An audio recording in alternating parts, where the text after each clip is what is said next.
ये बड़ी खबर सामने आ रही है। अल-फलाह यूनिवर्सिटी के हेड ऑफिस में हरियाणा पुलिस की टीम मौजूद है। तो दिल्ली के ओखला में है अल-फलाह यूनिवर्सिटी का हेड ऑफिस, जहां एक इंस्पेक्टर समेत 2 ऑफिसर मौजूद हैं।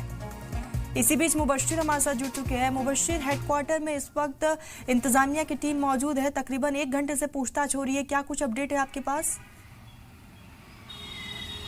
बिल्कुल, देखिए पिछले 1 घंटे से हरियाणा पुलिस की जो एसआईटी की टीम है उसमें से 3 पुलिस अधिकारी हैं जो अल-फलाह यूनिवर्सिटी का जो कॉर्पोरेट ऑफिस है, अकाउंट ऑफिस है, ये ओखला मेरे पीछे आप देखेंगे यहाँ पे पहुंचे। अभी कुछ देर पहले, कुछ मिनट पहले ही जामिया नगर एसएचओ हैं वो अपनी टीम के साथ यहाँ पर पहुंचे हैं। साफ तौर पर है जिस तरीके से दिल्ली बम धमाकों में अल-फलाह यूनिवर्सिटी का नाम आया, वहाँ से 2 डॉक्टर्स को गिरफ्तार किया गया, जिससे कई सारे सबूत वहाँ से इकट्ठे किए। उसके बाद से लगातार जो अल-फलाह यूनिवर्सिटी पर है उन पर शिकंजा जो है वो कसता जा रहा है। यानी पूछताछ का जो दायरा है एजेंसियों का वो लगातार बढ़ता आ रहा है। हरियाणा पुलिस के एसआईटी टीम यानी स्पेशल इन्वेस्टिगेशन जो टीम है उसके 3 अधिकारी जो है वो पिछले 1 घंटे से जो यहाँ पर मौजूद हैं। और कुछ देर पहले ही, बस चंद मिनट पहले ही, अभी 5 मिनट पहले ही जो जामिया नगर एसएचओ है नेपाल, वो अपनी टीम के साथ पहुंचे हैं। हालांकि ये बताया जा रहा है कि कोई इन्फॉर्मेशन लोकल थाने को नहीं दी गई थी। लोकल थाने की इन्फॉर्मेशन के बिना यहाँ पर यहाँ आए थे और वहाँ की टीम को भी भरोसे में नहीं लिया गया। इस तरीके के से बातें जो हैं वो निकल कर सामने आ रही हैं। लेकिन पिछले लगातार 1 घंटे से एसआईटी की जो टीम है हरियाणा की,